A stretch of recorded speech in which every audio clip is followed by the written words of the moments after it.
Tactics and strategies చూస్తుంటే మెచ్చుకోకుండా మనం ఉండలేం. ఖచ్చితంగా ప్రతి ఒక్కళ్ళు ఏం చేస్తుంది యుద్ధం అని అనకుండా ఉండలేరు. ఎందుకంటే అమెరికా, ఇజ్రాయిల్ లాంటి బలమైనటువంటి దేశాలకి చుక్కలు చూపిస్తోంది ఇరాన్. అయితే ఈ మధ్యకాలంలో మనం రెగ్యులర్గా వింటూ వస్తున్నాం, మేము హర్మూజ్ జలసంధిని విడిపిస్తామని చెప్పి అమెరికా చెప్తూ ఉంది. ఒకవేళ హర్మూజ్ జలసంధిని ఓపెన్ చేయకపోతే మొత్తం నేను ధ్వంసం చేసేస్తాను ఇరాన్ అని చెప్పేసి అమెరికా హెచ్చరికలు జారీ చేస్తూ ఉంది. కానీ ఎందుకని అమెరికాకి చాలా పెద్ద ఎయిర్ ఫోర్స్ ఉంది, ఆర్మీ ఉంది. ట్రంప్ మాటల్లో చెప్పాలంటే we have the strongest army in the world అని చెప్పి చెప్తూ ఉంటాడు కదా. బట్ అంత strong army, navy, air force పెట్టుకొని హర్మూజ్ జలసంధిని విడిపించడంలో ట్రంప్ ఎందుకని విఫలమవుతున్నాడు? ఎందుకు అనే ప్రశ్న వస్తే ఒకటే కారణం, మనకు ఆల్రెడీ ఎగ్జిస్టింగ్ ఎగ్జాంపుల్ ఒకటి కనిపిస్తుంది. ఏంటంటే ఆల్రెడీ ఎయిర్ ఫోర్స్, ఇరాన్కి ఉన్నటువంటి ఆ డ్రోన్స్ అండ్ మిజైల్స్తోనే అమెరికా, ఇజ్రాయెల్ ఎయిర్ ఫోర్స్కి ఆల్రెడీ చుక్కలు చూపిస్తుంది. ఇప్పుడు నేవీ విషయంలో కూడా ఇరాన్, అమెరికా అండ్ ఇజ్రాయెల్కి దమ్ముంటే రండి చూసుకుందామని సవాల్ విసరగలుగుతుంది.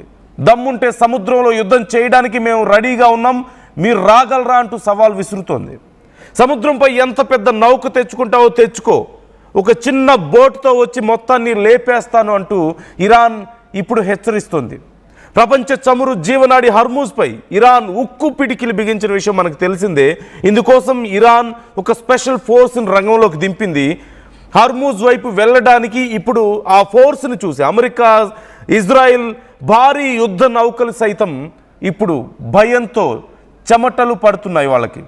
అమెరికా యుద్ధ నౌకల కోసం ఐఆర్జీసీ మేము వెయిట్ చేస్తున్నామని చెప్తుంది. వస్తే పేల్ చేయడానికి అక్కడ స్పెషల్ ఫోర్స్ ఎదురు చూస్తుంది. ఆ స్పెషల్ ఫోర్స్ ఏంటో తెలుసా? మీకు స్క్రీన్లో కనిపిస్తోంది కదా, అదే అక్కడ ఉన్నటువంటి ఆ చిన్న చిన్న పడవల్లాగా కనిపిస్తున్నాయి కదా, అదే ఇరాన్కు ఉన్నటువంటి అతిపెద్ద సపోర్ట్. ఇప్పుడు ఎంత పెద్ద యుద్ధ నౌకలనైనా సరే తుక్కు కింద కొట్టగలిగేటువంటి ఆ చిన్న చిన్న పడవలు మీకు కనిపిస్తున్నాయి కదా, అదే ఇరాన్ దగ్గర ఉన్నటువంటి అతిపెద్ద సామర్థ్యం.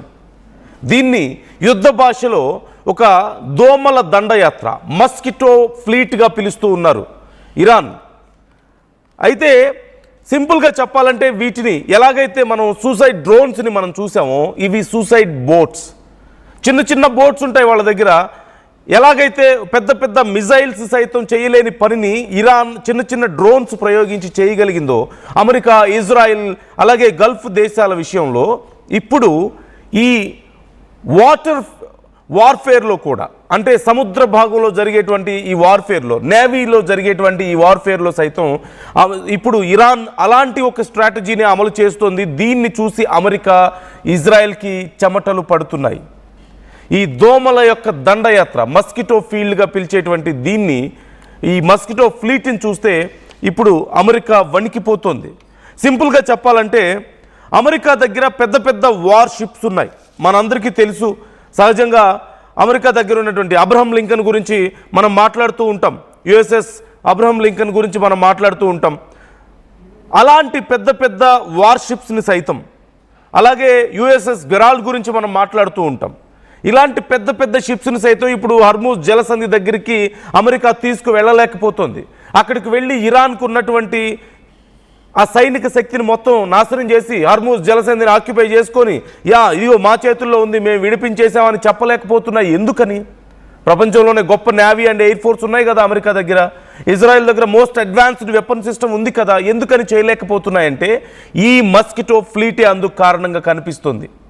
ఎ వెరీ సిమిలర్ ఎగ్జాంపుల్, ఎలాగైతే చిన్న చిన్న అమెరికా, ఇజ్రాయెల్ మా దగ్గర పెద్ద పెద్ద ఈ మిజైల్స్ ఉన్నాయి, మేము మొత్తం పేల్ చేయగలుగుతామని చెప్పుకుంటున్న సమయంలో చిన్న చిన్న డ్రోన్స్ని around with the cost of 16 to 20 lakhs కాస్ట్తో తయారైనటువంటి ఒక్క డ్రోన్తో గల్ఫ్ దేశాల్లో ఉన్నటువంటి లక్షల కోట్ల సంపదని ఎలాగైతే ఇరాన్ ఆవిరి చేయగలిగిందో, ఇప్పుడు అదే స్ట్రాటజీని ఇక్కడ కూడా నేవీలో కూడా ఉపయోగిస్తోంది.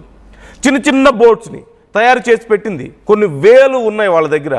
వాటిని ఏమీ లేదు, పెద్ద పెద్ద ఇప్పుడు అబ్రహం లింకన్ లాంటివో, గెరాల్డ్ లాంటి పెద్ద పెద్ద యుద్ధ నౌకలు వస్తే వాటి దగ్గరికి ఈ చిన్న బోట్స్ని పంపిస్తారు. ఇవి సూసైడ్ బోట్స్ ఒక మాటలో చెప్పాలంటే. అక్కడికి వెళ్తాయి, పేలిపోతాయి, జస్ట్ లైక్ ఈ డ్రోన్స్ లాగానే. దెన్ మిగిలేది చివరికి బూడిద మాత్రమే.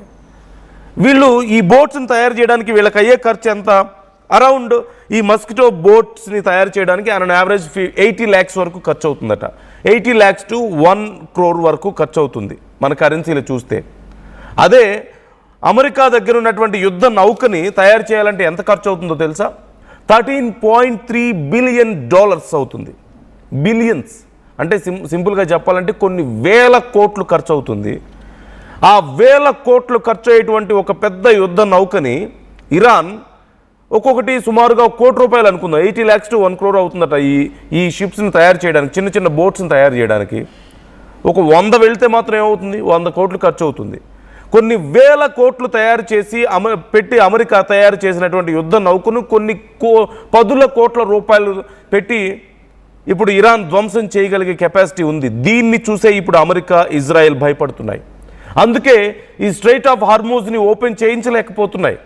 మహా అయితే డిమాండ్ చేస్తారు, లేదంటే రిక్వెస్ట్ చేస్తారు తప్ప వాళ్ళంతటా వాళ్ళుగా వెళ్ళి యుద్ధం చేసి అక్కడున్న బోట్స్ని అంతా డిస్ట్రాయ్ చేసి హర్మూజ్ జలసంధిని మేము ఓపెన్ ఎందుకంటే అమెరికా విధానం మనకు తెలియదేం కాదు కదా. నికోలస్ మదురో లాంటి ఒక దేశ అధ్యక్షుడిని, వెనిజులా అధ్యక్షుడిని ఎత్తుకొచ్చేశారు. వాళ్ళ దగ్గర బలం ఉంది, కండకావరం ఉంది, ఏదైనా చేయగలుగుతాం అనేటువంటి ఒక రకమైనటువంటి కండకావరంతో అమెరికా ఉంటుంది కదా.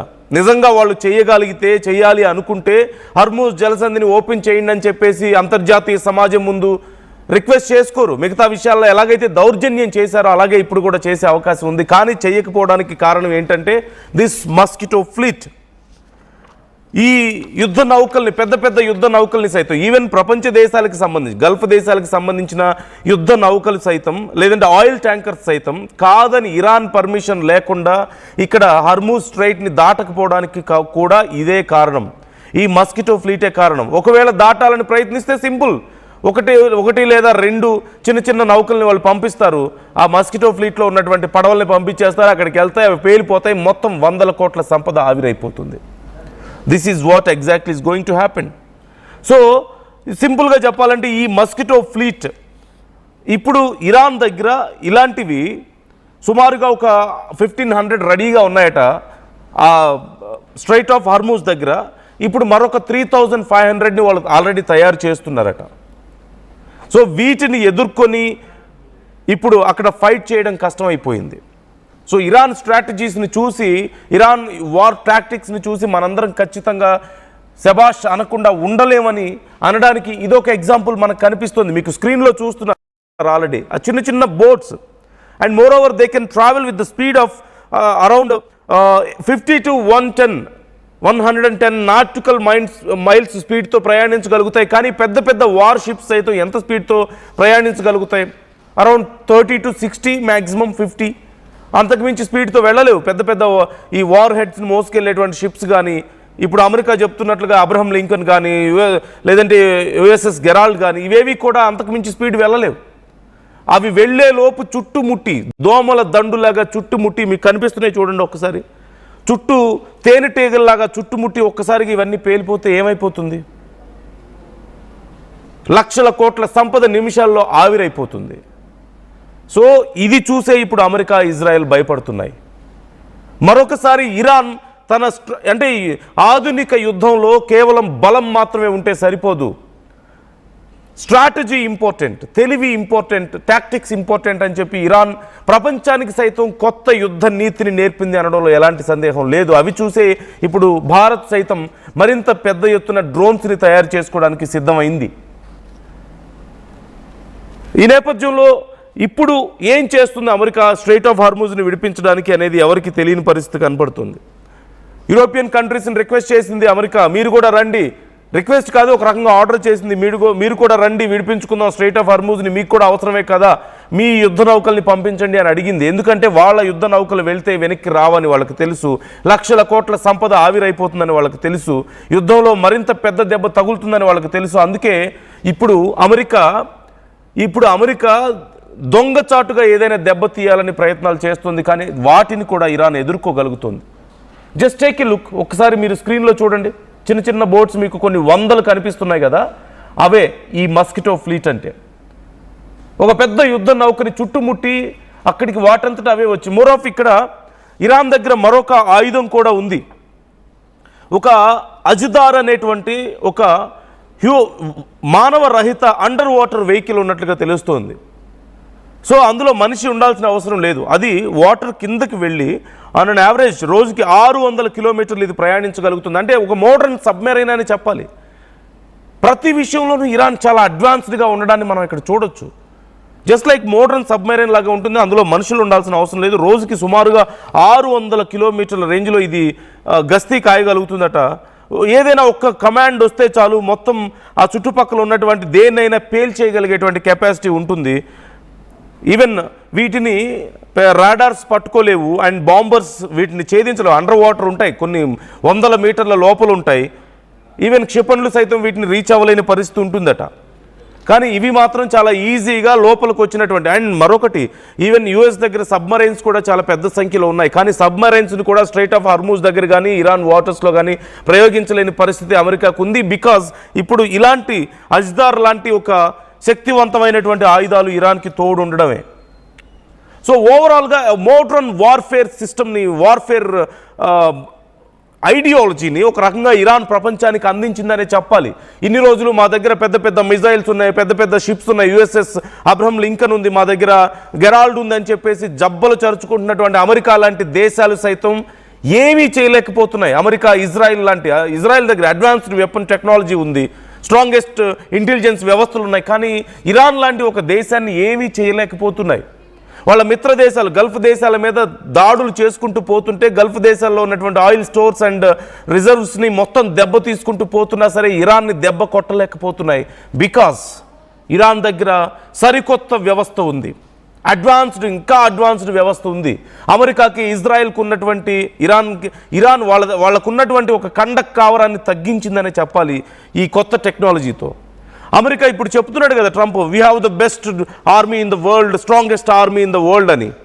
కానీ అంత స్ట్రాంగెస్ట్ ఆర్మీ పెట్టుకొని, స్ట్రాంగెస్ట్ ఎయిర్ ఫోర్స్ పెట్టుకొని, నేవీ పెట్టుకొని, పెద్ద పెద్ద యుద్ధ నౌకల్ని పెట్టుకొని, సబ్మెరైన్స్, పదుల కొద్ది సబ్మెరైన్స్ పెట్టుకొని కూడా ఒక స్ట్రైట్ ఆఫ్ హర్మూజ్ లాంటి దాన్ని విడిపించుకోలేని పరిస్థితి. అండ్ కర్గ్ ఐలాండ్ మీద ఏదో 4 బాంబులేసి బెదిరించడం తప్ప ఏమీ చేయలేని పరిస్థితుల్లో ఇరాన్ని ఉంది.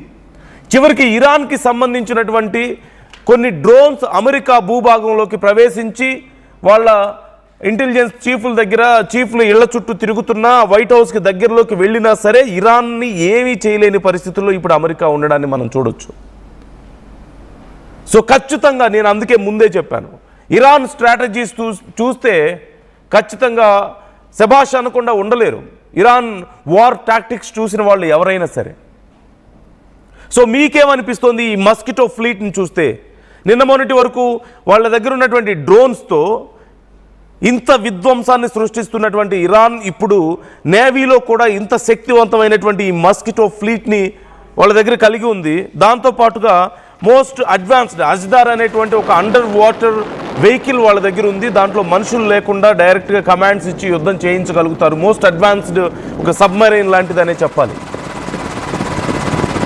ఎవరైనా ఇమాజిన్ చేసుకున్నారు? ఈవెన్ యుఎస్ అండ్ ఇజ్రాయెల్ కూడా ఇమాజిన్ చేసుకుని ఉండవేమో ఇలాంటి ఒక పరిస్థితి, ఇలాంటి దీనమైన పరిస్థితుల్లో తాము పడిపోతాం ఇరాన్తో యుద్ధంలో. ఎందుకంటే ఖమేనీని లేపేద్దాం, 2 డేస్లో మొత్తం సెట్ అయిపోతుంది, మొత్తం ఆయిల్ అంతా గ్రాబ్ చేసేద్దాం. ఎలాగైతే నికోలస్ మదురోని పట్టుకొచ్చిన తర్వాత వాళ్ళ ఆయిల్ తీసుకొని ఆ దేశానికి సంబంధించినటువంటి ఆయిల్ మొత్తం వీళ్ళు బిజినెస్ చేసుకున్నారో అలాగే ఇక్కడ కూడా చేసేద్దామని చెప్పేసి పగటి కళ్ళు కని చివరికి ఇరాన్ చేతుల్లో తుక్కుగా ఇరాన్ వాళ్ళని కొడుతుంటే, వాళ్ళ సంపద లక్షల కోట్లు ఆవిరైపోతుంటే, కొన్ని లక్షలు కోట్లు ఖర్చు పెట్టి, అంటే కేవలం కొన్ని అతి తక్కువ ఖర్చుతో వీళ్ళు చేసినటువంటి డ్రోన్స్, ఇలాంటి షిప్స్, ఈ మస్కిటో ఫ్లీట్స్ లాంటివి వెళ్ళి వాళ్ళ లక్షల కోట్ల సంపదని ఆవిరి చేస్తుంటే ముందుకు రాలేక, వెనక్కి వెళ్ళలేక ఇప్పుడు అమెరికా, ఇజ్రాయిల్ కక్కలేక మింగలేక ఉన్నటువంటి పరిస్థితి మనకు కనపడుతుంది. చిక్కుకుపోయి ప్రపంచ దేశాల ముందు తలంచుకోలేక, అలాగని యుద్ధాన్ని గెలవలేక నానా కష్టాలు పడుతున్నటువంటి పరిస్థితి కనపడుతుంది. ప్రపంచ దేశాల ముందు ఇప్పుడు పరువు పోగొట్టుకుంటున్నటువంటి పరిస్థితి కనపడుతుంది. And India is learning so fast, very fast. ఇప్పుడు ఎలాగైతే మనం కొత్తగా డ్రోన్స్ని ఆర్డర్ చేసుకున్నామో అలాగే ఇప్పుడు మరిన్ని టాక్టిక్స్ని ఇండియా సైతం నేర్చుకుంటుంది. మోస్ట్ అడ్వాన్స్డ్ వెపన్ సిస్టమ్ని డెవలప్ చేసుకునే పనిలో కూడా ఇండియా ఉంది. So try to comment your opinions. మీకేమనిపిస్తుంది ఇరాన్ ఈ వార్ టాక్టిక్స్ అండ్ స్ట్రాటజీస్ చూసిన తర్వాత? సో కండ కావరంతో రెచ్చిపోతున్నటువంటి అమెరికా లాంటి దేశాలకి ఇరాన్ లాంటి దేశాలు చిన్న చిన్న దేశాలు చుక్కలు చూపిస్తున్నాయి. గల్ఫ్ దేశాలు అంత రిచ్ కంట్రీ కాదు, అఫ్కోర్స్ వీళ్ళ దగ్గర ఆయిల్ ఉన్నప్పటికీ కూడా, వాళ్ళ దగ్గర ఉన్నంత పర్యాటకం లేదు కాబట్టి ఆయిల్ ఉన్నప్పటికీ కూడా గల్ఫ్ దేశాలు, అమెరికా, ఇజ్రాయెల్ లాంటి ఆ దేశాలంత రిచ్ కాదు. అట్ ది సేమ్ టైం వాళ్ళ దగ్గర ఉన్నంత టెక్నాలజీ లేదనుకున్నారు, వాళ్ళ దగ్గర ఉన్నంత వెపన్ సిస్టమ్ లేదనుకున్నారు, వాళ్ళ దగ్గర ఉన్నంత strong army, navy, air force లేదనుకున్నారు. ఒక్కరోజు 2 రోజుల్లో యుద్ధం తేలిపోతుంది, ఇక పక్కన పెట్టేద్దాం అనుకుంటే it's been 3 weeks, 3 long weeks and 3 weeks of nightmare for Israel and America. అవునన్నా కాదన్నా ఇది నిజం, even including Gulf nations. Still ఎవరు ఏం చేయలేకపోతున్నారు ఇరాన్. చివరికి అమెరికా భూభాగంలోకి ఇరాన్కి సంబంధించిన డ్రోన్స్ కూడా ప్రవేశించాయంటే ఇరాన్ ఇంకెంత స్ట్రాటజీస్ని అమలు చేయబోతుందో, ఈ యుద్ధాన్ని ఏ స్థాయికి తీసుకెళ్లబోతుందో మనం చూడాలి. ఒక్క సామెత మాత్రం నిజమైందనే చెప్పాలి. I'm not trying to say Iran మంచిదా చెడ్డదా, అక్కడ ఉన్నటువంటి పరిస్థితుల గురించి నేను చెప్పాలనుకోవట్లేదు. కానీ కేవలం యుద్ధం గురించి మాట్లాడుకుంటే మాత్రం సహజంగా మనం చెప్తూ ఉంటాం కదా ఒక సామెత, పిల్లినైనా సరే గదిలో వేసి కొడితే పులవుతుందని. That is what exactly happened with Iran. Israel and America అదే చేయాలనుకున్నాయి. ఆ పిల్లి చివరికి పులయి వాళ్ళ ప్రాణాల మీదకి తీసుకొచ్చింది. ప్రపంచం ముందు వాళ్ళ పరువు తీస్తున్నటువంటి పరిస్థితి కనపడుతుంది.